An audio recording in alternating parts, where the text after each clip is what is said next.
খেলায় জীবন আর মৃত্যুর হাত ধরাধরি করে চলে। আপনি কখনো ভেবেছেন আপনার জীবনের নিয়ন্ত্রণ কার হাতে? এবার তাদের নিয়ে যাওয়া হয় এক রহস্যময় বরফাচ্ছন্ন পাহাড়ে। তারা এসে দাঁড়ায় এক বিশাল বরফের মাঠে। সামনে দাঁড়িয়ে এক কোকেশি পুতুল ঠান্ডা হাসি দিয়ে বলে, আমার সন্তানদের রক্ষা করো অথবা মরো।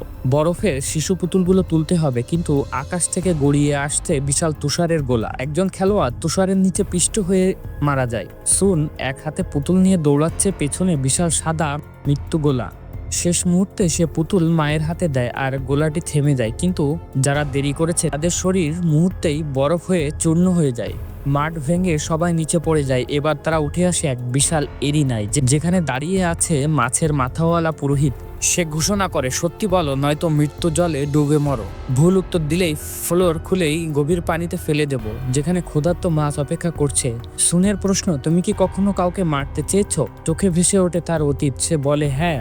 পুরোহিত হেসে বলে, তুমি সত্য বলেছ, আপাতত বেঁচে গেলে। কিন্তু সাথে সাথেই ঘন্টা বাজে। এবার চূড়ান্ত খেলা শুরু হবে। সুন ও কয়েকজন বেঁচে থাকা খেলোয়াড় নিজেদের খুঁজে পায় এক বিশাল লাল রঙের কক্ষে। মাঝখানে দাঁড়িয়ে এক দৈত্যকার কাঠের মানব মূর্তি। নিয়ম, লক্ষ্যে তীর ছুটতে হবে, মিস করলেই তীর বিদ্ধ করবে খেলোয়াড়কে। একজন খেলোয়াড় মিস করতেই তীর বিদ্ধ হয়ে সে পড়ে যায়। সুনের পালা আসে, হাত কাঁপতে কাঁপতে, কিন্তু সে লক্ষ্যভেদ করে। মূর্তির মাথা খুলে ভেতর থেকে বের হয় সাদা আলো। সবাই ভাবে তারা মুক্তি পেয়েছে, কিন্তু আলো মিলিয়ে যেতেই তারা দেখে পুরো দুনিয়া এক বিশাল এরিনা, আর অসংখ্য মানুষ বাইরে থেকেই তাদের এই মৃত্যু খেলা উপভোগ করছে।